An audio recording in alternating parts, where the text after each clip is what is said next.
Hi, welcome to another episode of the Just in Time Web Show. My name is Laura Diaz and I'm your host. I'm also the Just in Time Training Coordinator for the state of Florida and also a former foster and adoptive parent myself. And I'm really excited today to bring you our guest, Jamie Nestrick. And Jamie is also a foster and adoptive parent here in Florida. And we've got a great topic for you today. And I know that it is something that you're all talking about and looking for good up-to-date information on, and that is filing your income taxes. So tax tips for foster and adoptive parents. So I'm really excited that Jamie could join us today and help with this topic. Before we get started, I just wanted to let you guys know that we have recently posted some amazing training videos, and I hope you can log on to the website and take a look at those. You know, these are great opportunities for you to get quality education for your continuing education requirements for relicensing. And we have one that's called Effective Discipline in Developmental Stages. And there's some great tools that are attached with that and some other videos, so I hope you can take a look at that. We're going to be also posting that in Spanish for our Spanish-speaking caregivers, so that should be posted soon.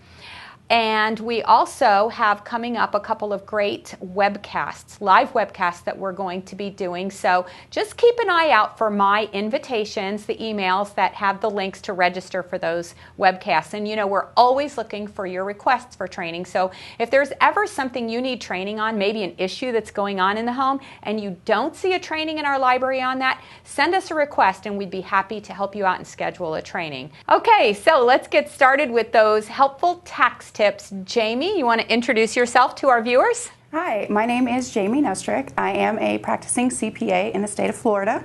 I am also a foster and adoptive parent in Florida. I've been fostering since 2006. We've adopted 3 little boys from foster care, and we're currently open for a little girl, hopefully soon. And I've got extensive experience with foster care and adoptive parent tax issues that are asked all the time. So great. So we've had some questions come in from some foster parents on taxes. So we're going to start with that. So first of all, Jamie, something that I've seen this question come up a lot is, do I have to report the income? So, you know, when I get my monthly check, my stipend check, or you may call it something different in your area, do I have to report that as income? That one's actually a very easy question. No. Your board rate or your stipend, your reimbursement that you get for foster care, for federal purposes, that is not taxable income. I know some of you, your agencies have told you that you have to claim that income. It is not taxable income as long as you're not a professional foster parent, and before you freak out, you would know if you were a professional foster parent. So no, that is not taxable income. Is it different if I have adopted my child and am still receiving a stipend or anything like that? No, the adoption subsidies are not taxable either. However, if you itemize and you're in a state like Florida where you can claim your sales tax, you do want to include your stipend or your board rate or your reimbursement in the amount of your total income when it calculates what you can have as a deduction for your sales tax. Oh, that's good to know. Okay, very good. So for us to calculate the deduction on some of those things, we want to add that back in because there's a percentage of your income that's allowed to be deducted. Mm-hmm. Okay, that's very good to know. Now, I've wanted to find out, or I've heard that a lot of you want to find out, if we can deduct our foster child as a dependent on our income tax return. Okay, yes. Is the simple answer, if the child has lived with you more than half the year. Now, if you're on Facebook support groups, you're going to see people saying 6 months and a day or more than anybody else in the year. The IRS says more than half the year. In a non-leap year, that's 183 days. If the child lived in your home 183 days and they are placed with you by a placement agency, it can't just be your neighbor down the street asked you to keep their child for a while. If they're placed with you by a placement agency, they're considered a foster child, and so foster childs meet the relationship test for dependent. So as long as the child lived with you for at least 183 days, is placed with you with a placement agency, or is your child, grandchild, niece, nephew, that type of relationship, the child did not provide more than half of their own support, and they're either under age 19 or under age 24 and a full-time student, and they didn't claim a joint tax return. Most of your foster kids do not file a joint tax return. Most of your foster children are going to be under age 19 unless you're in a state with extended foster care. The trick comes in where people get confused is the support test. A long time ago, it used to say you have to provide more than half of the child's support, which is where a lot of agencies are telling people they can't claim the kid because they didn't provide more than half the support. The IRS actually changed that, and it's now the child didn't provide more than half of their own support. And they specifically say that foster care, board rates, reimbursements don't count as support provided by the child. That's very good to know. So as long as the child lived with you over half the year, 183 days in a non-leap year, was placed with you by a placement agency as under age 19 or age 24 if they're a full-time student. Now, a question on that. If the child is receiving any Social Security benefits, like SSI, SSA, it doesn't matter, so that's not considered their own support? Nope. The only way they have their own support is if they have a job. Mm-hmm. Okay. And I do want to back up one step, and the exception to the 183-day rule is if the child was born or died during the tax year. Mm-hmm. So if you pick up a baby from the hospital, as long as you have the child half of the time that it's alive in 2015, you can claim that child for 2015. So for an example, there's a baby that's born, let's say in October, mm-hmm. and then the baby is placed with you in November. Mm-hmm. So you had the baby November and December. So you've had it more than half of its life in that year. Yes. You can claim that child. Exactly. Okay. That is very good information. Another question that I have seen a lot of things come up on is the deduction of the expenses. So we talked about the income. So kind of curious, like if we're spending money on clothing, maybe furniture that we had to pick up for the child in our home, school expenses, anything like that, are those expenses deductible? Not if you claim the child as a dependent. Those are basically expenses you'd spend on your biological or adopted child. The IRS considers a foster child to be equivalent mm-hmm. to an adopted or biological child if you claim them as a dependent. Now, whatever you pay for daycare, that you can use the child care credit for that, just like you would for your biological or adopted child. And or in medical, obviously, if you itemize, you can deduct anything that you happen to spend for their medical. But just day-to-day expenses of raising a child, no, those are not deductible if you claim the child as a dependent. That's good to know also. How about the adoption tax credit? There is another big topic that we've had a lot of questions come in about. I know there's been recent changes in the past few years, so sure. Can you tell us a little bit about the adoption tax credit, and I think specifically how it works for the 2015 tax year, but also maybe how it may have carried over from the past years for sure. some of our folks? Sure. Okay. So I'll give you myself as an example. We adopted 2 little boys in 2014, mm-hmm. and we claimed the adoption tax credit for both of them. We also adopted a little boy in 2015, and we claimed the adoption tax credit for him. So I don't know how to make this not accountancy.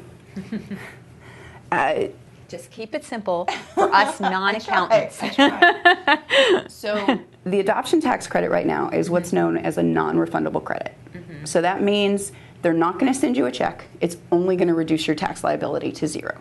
Okay. So real world, what that means is once you know that adoption is definitely going to happen, mm-hmm. you want to take a new W-4 to your employer and reduce your federal withholdings to 0, because there's no reason to send the IRS any more money for your federal income tax, because you're going to get it back. It's good to know right there too, because you're getting more each exactly. Week in your paycheck. So that's good information. Exactly. And then the other benefit that it has immediately is the child tax credit. That's $1,000 that you get for each dependent under 17, some other caveats there. The child tax credit can be either non-refundable or refundable. And so when you have the adoption tax credit, it forces the child tax credit to be fully refundable. So that's $1,000 cash you get above and beyond what you paid for every one of your dependents if you've got the adoption tax credit. Most people, particularly most foster parents, I think, will not use the entire adoption tax credit. For 2015, it's just over $13,000. And so you're not going to use all of that. It's unlikely that your tax liability would have been $13,000 before the credit. So it rolls over up to 5 years. So you total of 6 years you have to use up that adoption tax credit. I would say the majority of people will eventually use that up if they're only adopting one child in the space of 5 or 6 years. But it takes time, and it's not something that you see. It's not a huge $13,000 check like it was for a couple of years. Okay, so to kind of understand this a little better, after I've done my income tax return and I did all the calculations and my tax liability, so the amount of taxes that I owed the government based on my income, let's say it was $5,000. Now, because I have the adoption tax credit, let's say I adopted in 2015, that's reduced to zero, so I don't owe the $5,000. So let's say, for instance, anything that had been deducted for withholding from my paycheck, Yes. I will get that back. Right. But I will not get anything over and above that. So if it was $5,000, I can get, let's say I had $5,000 in withholding. I get my $5,000 back, and now I have $13,000, so I have another $8,000 that can be applied to next year and possibly the year after. And if I adopted more than one child, this could even be a more substantial amount. Did I get that right? Yes, Okay. I do want to just clarify though the one, and I'll give you the example of our tax return because I have 5 dependents. I have a stepdaughter, the 3 boys I adopted, and a foster child that I claimed for 2014. All 5 of those children qualify for the child tax credit. Because of my adoption tax credit, the child tax credit was forced to be refundable. So even though we had nothing withheld from our paychecks, we're going to get $5,000 for the child tax credit. Okay. So That's another bonus right there. It is. And a lot of people, when they hear that it's not refundable and they're not getting a check for $13,000, they say, oh, well, I don't get any benefit. There is a benefit. It's Right. you just got to look a little harder to see it. Okay, that's good information. I have one other thing on the adoption tax credit. Yes, please do tell. So the adoption tax, this is a frequent question that I've seen, is it's up to $13,000 for allowable expenses. It's basically reimbursement from the government. Unless you have a special needs adoption, in which case you qualify for the entire amount, regardless of what your expenses were. Good point, because typically if you are adopting a foster child through the system, you didn't really have any or maybe very minimal expenses associated with it. Okay. And so the special needs doesn't mean medical needs. And the IRS doesn't specify what's considered a special needs adoption. The IRS leaves that up to the states. In Florida, one of the things that qualifies as a special need adoption is the child has an existing bond with their foster parents who are adopting them. So if you're a foster parent and you adopt your foster child from foster care, you qualify as a special needs adoption, which means you qualify for the full credit regardless of what your expenses are. Very good to know. Is there some type of paperwork or documentation that we need to get that basically proves or that we would be sending in or verifies that this is a special needs? Not initially. You don't have to send anything with your return. If they ask you about it, if you received an adoption subsidy from the state or the federal government, that will probably serve as proof. You may need to get something from the agency through which you adopted, but initially you don't have to send anything. If the IRS wants more information, they'll ask for it, which is a good rule of thumb. Get it anyway, right? Just in case. Okay, that's great information because, I've heard a few years ago some people were getting some substantial checks, and I think some people are expecting that now. So do you know when this tax law may be changed?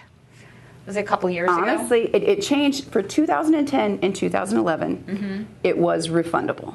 It was also the most heavily audited credit that's offered to anybody, because the IRS is really going to make sure your paperwork's in order before they cut you a check for $13,000. Yeah. I heard about people claiming they adopted children that they didn't. Really? This 2010, 2011, 95% of people that claimed the adoption tax credit got audited. Wow. Not anymore. Since it's no longer refundable, they're not as worried about it, and you don't need to worry about getting audited because you claim the adoption tax credit. You know, I was curious, what do you do when, let's say, you have a new placement maybe, and you have to kind of talk to the biological family about taking the income tax deduction? Do you have any words of advice or strategies on how you tell foster parents to kind of handle that situation? I don't. I've not ever had that conversation with my kids' birth parents. I have to get the Social Security number from the case manager, and I leave it to the case manager to let the birth parents know that we're going to be claiming them. Now, in my instance, we have not had birth parents that I had a relationship with that it would have been conducive to have that conversation. So if you have a relationship with the birth parents, absolutely have that conversation. And I would say just tell them this is what the IRS says who can claim a kid, because if the child is a qualifying child, they lived with you for half a year, et cetera, et cetera, et cetera. If they're a qualifying child for you, the birth parents aren't eligible to claim it. And if they do, it's tax fraud. Now, if only one person claims the child's Social Security number, even if that person shouldn't have, if only one person claims, the IRS isn't going to notice and isn't going to ask any questions. But if I'm eligible to claim a foster child, and I claim that child, and then the birth parents file, and they claim that child, the IRS is going to contact both of us and want to know who really has the right to claim the child. I then go to my agency, I get a letter that shows the placement dates that prove it's my child or my dependent, and I send that to the IRS. And the IRS says, okay, thank you very much, you're right, it's your dependent. And tells the birth parents, sorry, this is somebody else's dependent. Now, if the birth parents have already claimed when you file, which is actually something I wanted to bring up, I'll come back to what to do about that. So if the birth parents have already claimed the child and already gotten their refund, and then you send in your return with your proof that you're dependent, the IRS is going to take that refund back from the birth parents. Okay, that's good to know. And potentially, I don't know of any examples of this happening, but potentially the IRS could take steps, because if you claim a dependent you're not entitled to, it is tax fraud. So I do know of instances, kind of anecdotal, where the birth parents' wages were garnered by the IRS to recoup that refund. So it was probably where I would start. According to the IRS, I'm eligible to claim your child on my tax refund or my tax return, and you're not. Right. Just want to give you a heads up so you don't get into any trouble. That's a good best practice there. If you can have those communications early on, it might head off some problems later on. So that's good to know. And so in the instance that you go to file your tax return, you e-file. If the birth parents have already claimed the child, your e-file is going to get kicked back with an error that Social Security number's already been used. What you need to do, make sure you have the right Social Security numbers first. Right. And then you'll paper file. And you'll go ahead and get the letter from your agency, include that with your tax return, send this to the IRS. This is my dependent. Even though I got the error and couldn't e-file, this is my dependent, here's why. Right, and then they process the paper file. Exactly. Right. And my recommendation there, if you're getting a refund without the child, take the child off your tax return, e-file your return, and then as soon as you get your refund, do an amendment. And add the child, send the paperwork in. So it doesn't hold up your whole refund. Exactly. That's a good advice. Especially if we could use that extra money, so get back our taxes, yes, right? And I have heard it can get held up quite a while. When you run into those kind of issues with the IRS. So very, very good to know. is there a maximum number of dependents you can claim? I don't think so. I'm not aware of a maximum. Okay, just thought that one. And I do know, because we're in this situation where there's not enough room to put them on the first page there, and so you just add another schedule in the back. And if you use, TurboTax or TaxAct or any of the software, that just automatically does it. Okay, that's fantastic. We had another question come in, and this was from a foster parent, and it's related to their insurance. And they received a Form 1095B, which was for Sunshine Health coverage, and they were told that they had to have the form to file their taxes, or if they didn't, they could not claim the child. So could you kind of share what's needed as far as insurance tax forms? Sure. Okay. So the 1095B is related to the Affordable Care Act. And everybody that you claim as a dependent, you're responsible for certifying that they had health insurance. So if you have a dependent who didn't have health insurance, you're on the hook for their shared responsibility payment, I think, is the penalty that if you don't have insurance under Obamacare. So that form is good. For me, I know my foster child was on Medicaid for the whole year. And let me back up a step and say, the government says you have to have this form before you file your tax return. Okay? But you don't include it with your return. You don't, unless the child didn't have insurance for part of the year, you don't use anything from that form other than checking a box that says, yes, everybody on my tax return had health insurance for the full year. So if you have a child that maybe came into care halfway through the year, and, well, it could have to be less than halfway through the year so that you can claim them. But for part of the year, the child didn't have health insurance.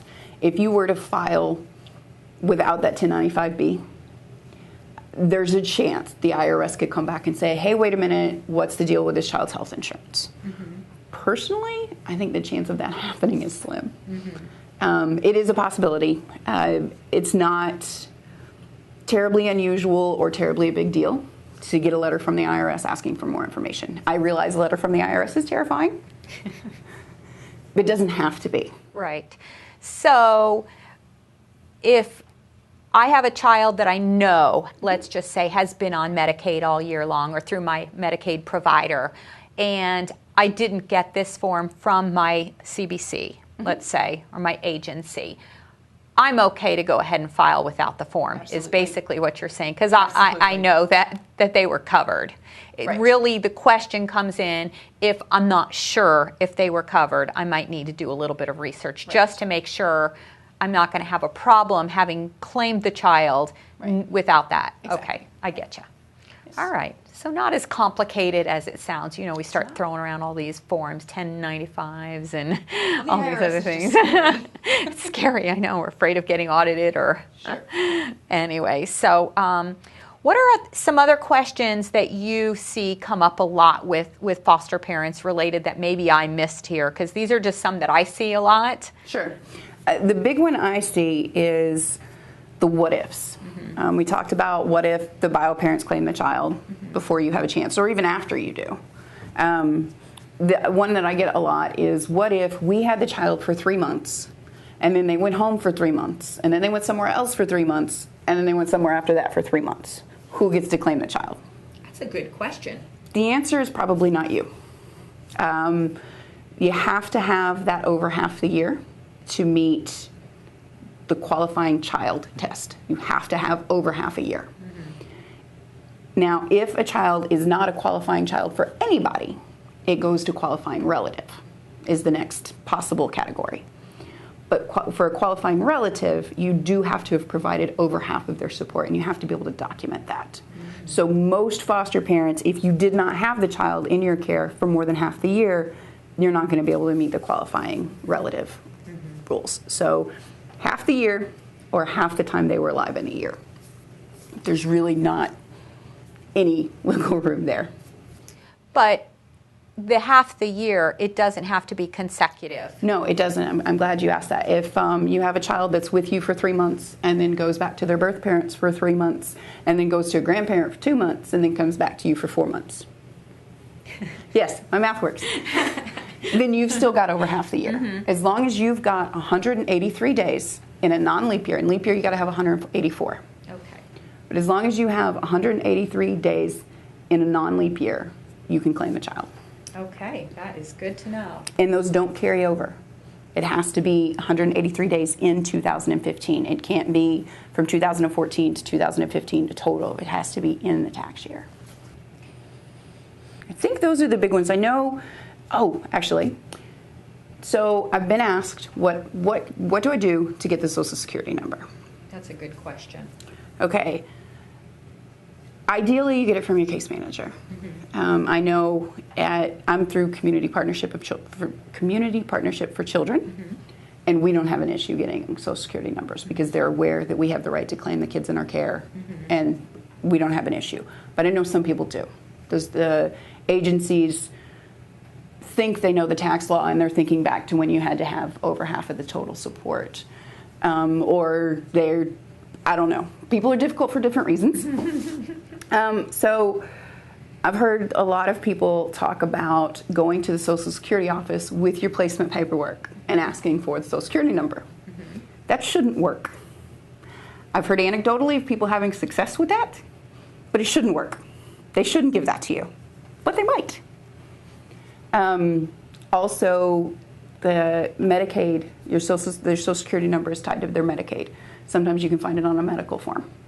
Frequently, you can find it in whatever kind of paperwork you have from the agency. Somebody didn't redact it. So that would be my first step. The first step is ask the case manager. If the case manager says no, ask her supervisor. And if you need authoritative or something to tell them, yes, I'm allowed to claim this child, I have 2 blogs. I've written blog posts about claiming foster children, and I think y'all are going to link to those. So yes, we're going to attach a link to that blog so you can see Jamie's blog post on this and get some information and sign up for her blogs too with tips. And but you could print that out, and also that post links to the IRS documentation. Mm-hmm. So if you want to print out the actual IRS documentation and take it into your case manager and say, really, I have a right to do this, I just need the Social Security number.